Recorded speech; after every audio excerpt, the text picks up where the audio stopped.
Au cœur d'une ville africaine animée, où d'anciens bâtiments se dressent au milieu de gratte-ciel modernes, vit une jeune fille nommée Abeni.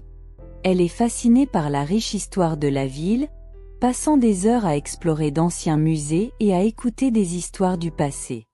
Un jour, alors qu'elle explore un grenier caché dans la maison de sa grand-mère, Abeni tombe sur un vieux miroir orné.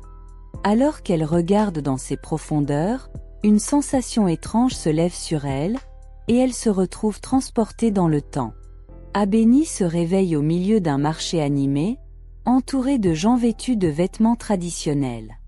Elle réalise rapidement qu'elle a voyagé dans le passé de sa ville, un temps de rois et de reines, de guerriers et de griots. Le village est terrorisé par une créature monstrueuse, une bête redoutable qui émerge des profondeurs de la forêt environnante, faisant des ravages et laissant les villageois en terreur constante. Le cœur d'Abeni remplit de peur alors qu'elle est témoin du saccage destructeur du monstre. Elle cherche désespérément un moyen d'aider, mais les villageois sont trop terrifiés pour agir. Au moment où tout espoir semble perdu, une silhouette émerge de l'horizon, chevauchant un magnifique destrier en feu, avec une armure étincelante, son visage caché derrière un masque. Le guerrier mystérieux, il galope loin, laissant derrière lui une traînée de crainte et d'inspiration.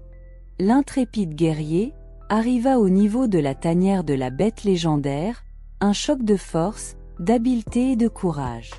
La forme monstrueuse de la bête domine la guerrière, ses griffes acérées et ses crocs venimeux prêts à frapper. Mais le guerrier courageux n'est pas découragé, ses mouvements rapides et précis, ses frappes calculées et puissantes. Avec un dernier coup décisif, celui-ci tue la bête après un dur combat, son règne de terreur mit fin. Il revient au village victorieux. Celui-ci revient au village. Abeni regarde avec admiration le guerrier mystérieux descendre de son cheval enflammé et enlever son masque.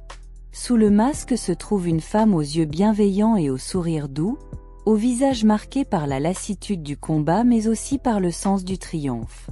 La guerrière mystérieuse s'adresse aux villageois, leur assurant qu'ils sont en sécurité et que le monstre ne reviendra jamais. Elle se tourne alors vers Abeni, enlève son masque, révélant un visage marqué par les difficultés de son voyage, ressemblant beaucoup à Abeni, ses yeux rencontrant le regard de la jeune fille. À ce moment, Abeni ressent une connexion avec elle, un sentiment de compréhension et un but commun. Elle sait que cette femme n'est pas seulement un sauveur, mais un symbole d'espoir et de résilience. Les villageois éclatent en acclamations, leur gratitude et leur soulagement palpables. Viennent à la rencontre de la guerrière, leur sauveur et leur héroïne.